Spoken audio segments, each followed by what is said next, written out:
Hello everyone, welcome back to Kirby in the Forgotten Land, as opposed to Kirby in the Forgotten World, the console wait, this is the console version. Or is it the handheld version? Ooh, it's both at the same time. Nintendo Switch trademark.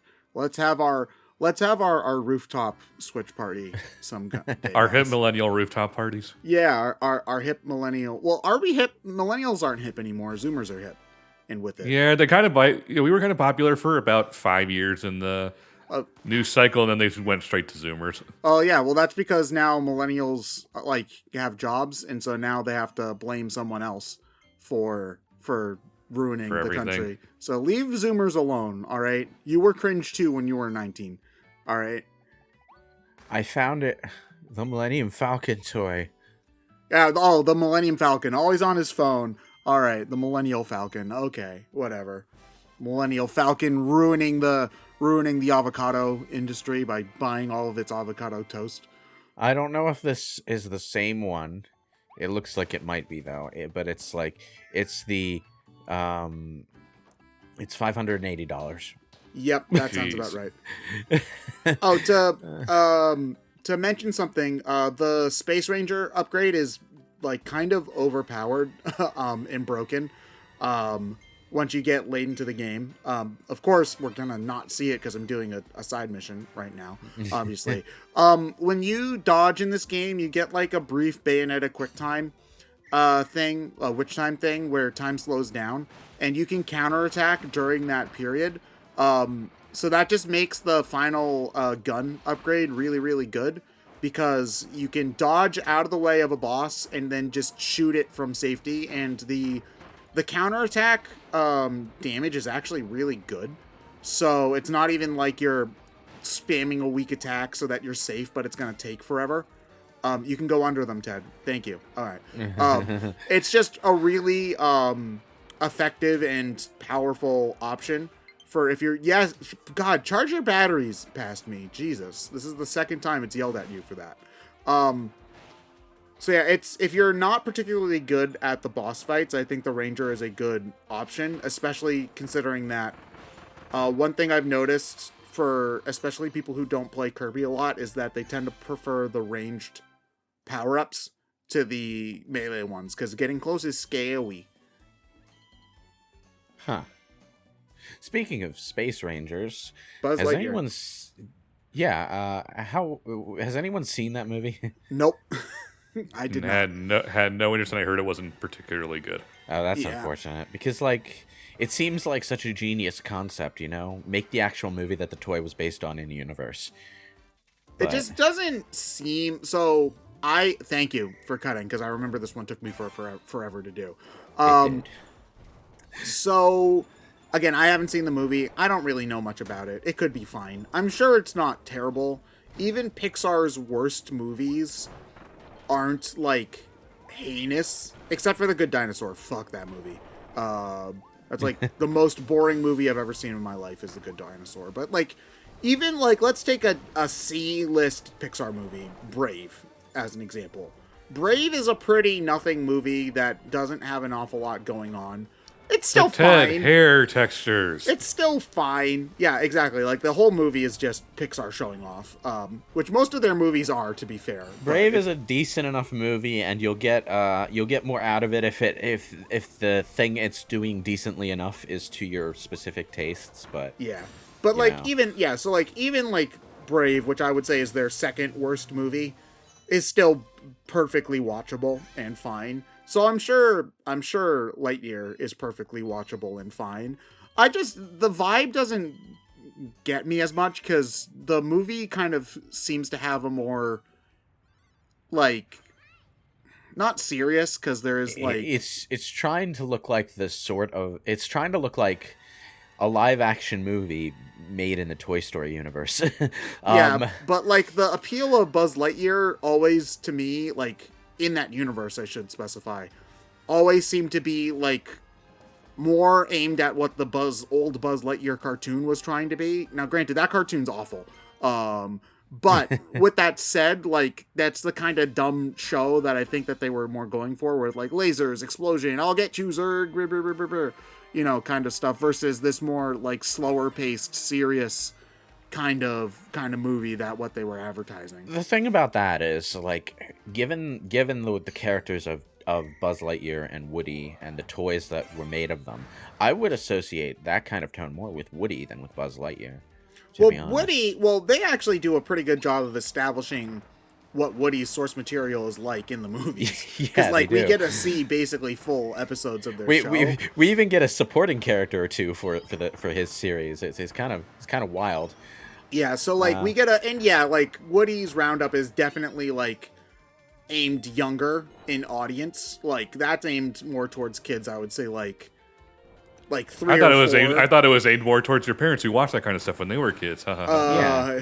Well, yeah, that's the kind of tone that I'm talking about. The one where it's clear Woody is one of those formulaic shows from old times that, older audiences would find more familiar, whereas Buzz Lightyear was the more modern, cool, sort of special effectsy kind of thing.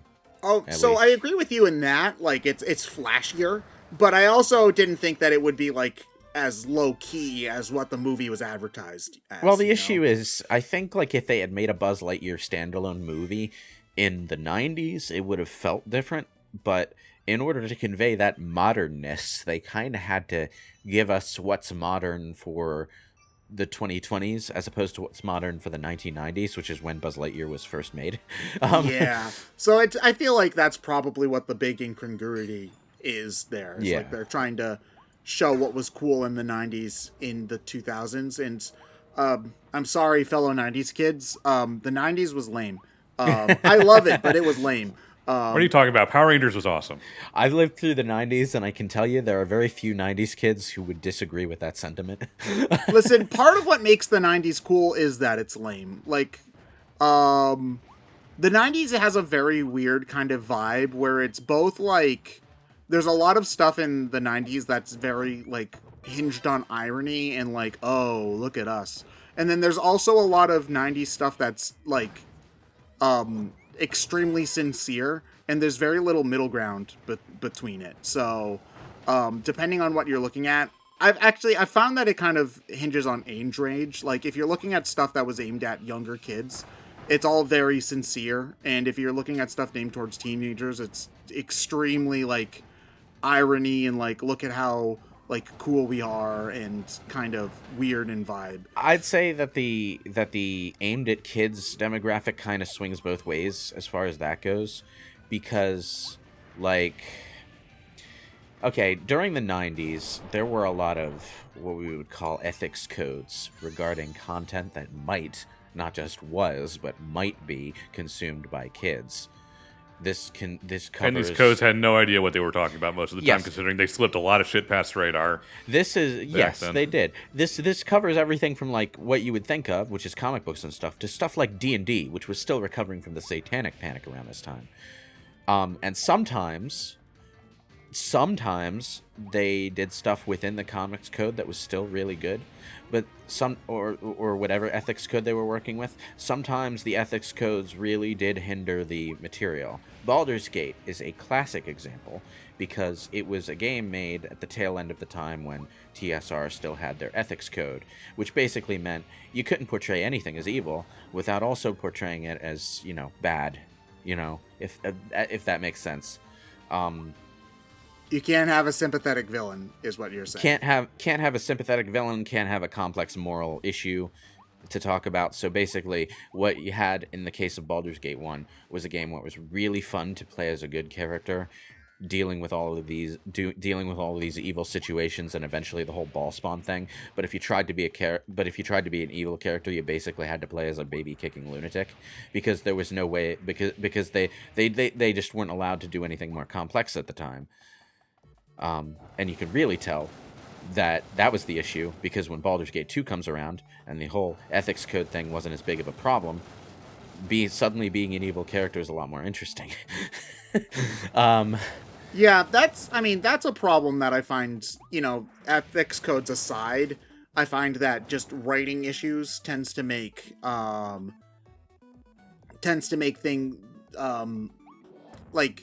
morality systems like that difficult for me, because I personally speaking, I often find it very hard to play as an evil character.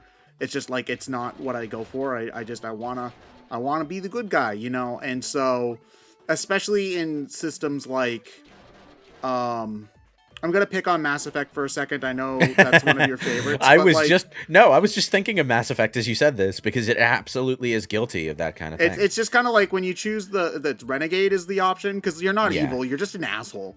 Well, it depends on which game you're talking about, because in Mass Effect 1, you're a racist prick. In Mass Effect 2, you're a comedy villain. And in Mass Effect 3, they tried to make you all sympathetic and hardline military, and it mostly worked if you consider Mass Effect 3 in a bubble.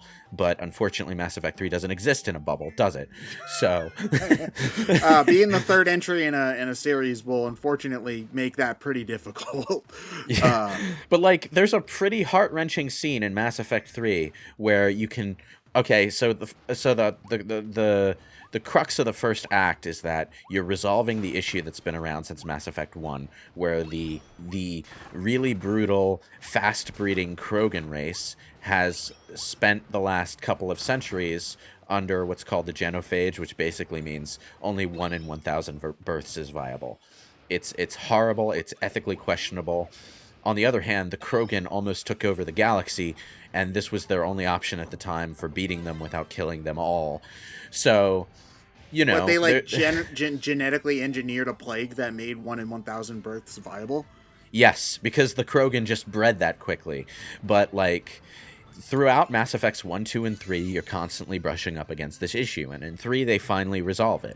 You can actually cure the genophage to secure the Krogan's help against the Reapers, or you can trick them into thinking you cured it, but really, you're just tricking them into helping you. Now, the tricking them into thinking you're helping them might be the morally correct choice if Rex died in the first game, and the Krogan don't have a civilized leader, but if you do the... If you still don't think helping the Krogans is the right call, but Rex is still alive and the leader, Rex is a former party member, so it really feels like you betrayed him for what you thought was the greater good, and he's also smarter than the evil leader that might have taken his place. So if he's the leader, he figures it out, and he confronts you, and there's no talking him out of it this time. He tries to kill you, and he dies. He gets shot to death by the Citadel's security force. And Shepard, evil Shepard, he or she, they seem like really broken up about this, because holy shit, that's a betrayal. Like, that's dark, yeah. So why? But I'm having a hard time understanding why you wouldn't want to cure an alien species of their deadly plague. Because regardless of how you feel about the ethical issues, the Krogans themselves are a very difficult species. They really lean into that warrior strength, warrior's pride, conquest kind of thing. And as tragic as they are, there is a definite argument for them being dangerous to the galaxy at large if they're allowed to breed again. Because the fact that they bred so quickly was what drove them to taking over other planets in the first place. The fact that they're so aggressive is what caused them to nuke their own homeworld in the first place. They nuked their own homeworld? What? They nuked their own homeworld long before they got involved with galactic politics, yeah. And there are other species that are even worse than the Krogan as far as being aggressive and being, like, incompatible with the civilized races of the galaxy. Like, there's a whole species that you only encounter, like, one member of in the entire series that, by and large, is so aggressive that their planet was just marked as a no-go zone for the entire galaxy. Don't interact with these people. They're just going to shoot you on sight. It's like, you know, Mass Effect isn't really shy about the idea that different alien species work and live on different wavelengths from the humans, and sometimes that causes some severe conflicts.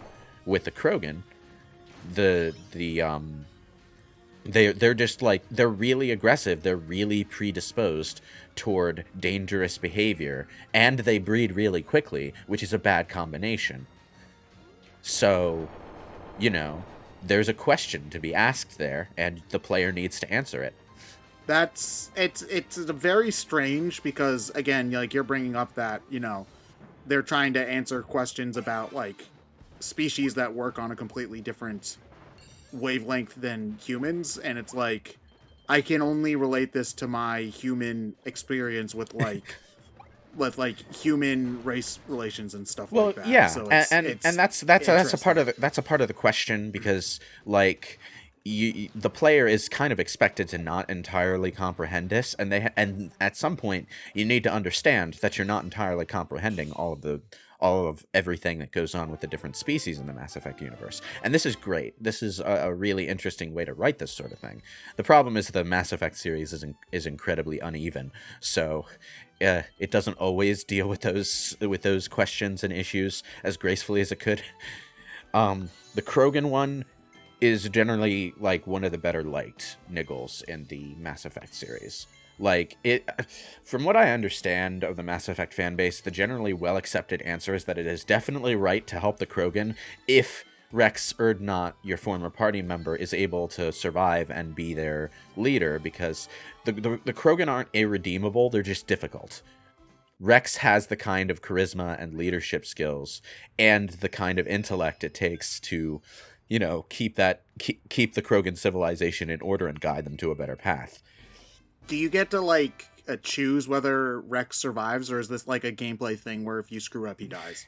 In Mass Effect 1, you have to negotiate with Rex during a specific mission in order to make sure that he survives, and it uses your persuasion skill and stuff. It might be easier or harder depending on what order you do things in. If you manage to do a specific side quest for Rex before you get to that point, it will actually be really, really easy to convince him to go along with you. And players who managed to do that before they got to Vermeer, congratulations, you fast-tracked yourself to a Krogan species good end.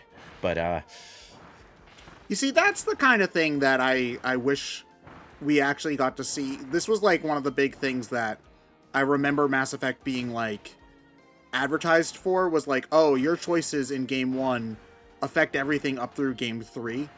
And that's not something we've seen a lot since, where there's long-reaching implications for your choices.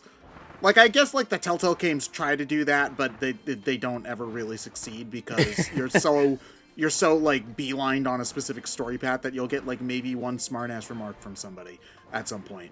The BioWare is one of the only companies that's really focused on that kind of experimentation.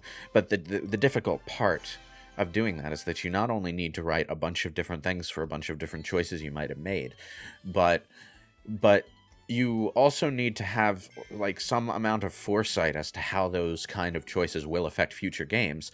Otherwise, well, how are you going to frame a game around it? And the more choices you make over a longer span of time, the more restricted the effects of those choices are going to be, because... Yeah. I would love to imagine how big the Mass Effect scripts are. If you take the entire scripts for 1, 2, and 3 and you print them out in paper, how many bookshelves that takes. Well, fairly good, but in the end, they weren't able to do as much with the whole save import choice system as they would have wanted. Number one, because Mass Effect 2 had to be so heavily streamlined after the EA purchase, so there's a sort of bottleneck in the middle there. But also because they had a change in writers at Mass Effect 3, and the entire plot got derailed from what was originally planned, and that's awkward. I don't know what BioWare is doing right now. Aren't they working on some MMO or something? Or there is a multiplayer game that BioWare is in charge of, as I remember. What is it called? I don't know. I don't particularly. I don't particularly care about it, so the name is escaping me, but... I guess, I feel Mass Effect wasn't even that... No, it was that long ago. The first game came out in, 2005? That was almost 20 years ago. God, I'm old.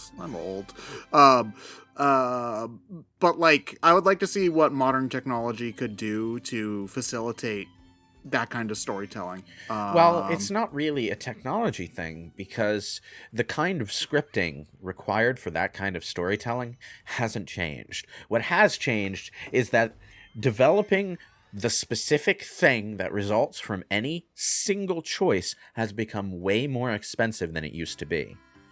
Yeah, that's a good point, because everything has to be fancy and shiny. So BioWare's original 90s stuff was all text. Like, occasionally a voice clip would play alongside the text, but you were essentially playing through a sprite-based game with a whole lot of text in the bottom window, and every dialogue option was a text line, and every dialogue line that you read was a text line. Sometimes they had voices, but maybe only about 30% of the time. Now everything's voiced, everything's lip synced, everything is this big fancy cutscene, and I'm thinking about it, like choose your own adventure book, for lack of a better I mean, it's comparison.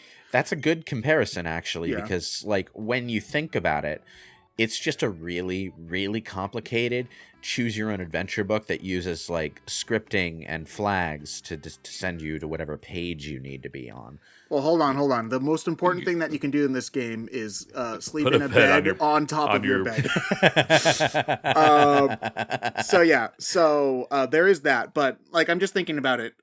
Choose your own adventure book of this scale. Not saying that that's easy to do, but if you hire enough people and you get the right team, that's certainly doable. I hadn't thought about how expensive that is, not in terms of just hiring actors and lip syncing and all of that, but presumably different story choices would lead to different story beats and gameplay beats, which you have to then program and make look nice and whatnot. So and game development is more expensive now than it's ever been. So, and the only game that I can think of off the top of my head that has really gone whole hog on the one choice changes a particular part of the game completely idea is actually The Witcher 2. And it was just for one specific instance where depending on your choices, you end up allying yourself or not allying yourself with a certain character, and you go to a completely different place. And that's cool. But games don't do that often, because you basically have to put like a full chunk of your budget into a part of the game that a lot of players aren't even going to see, which is wild.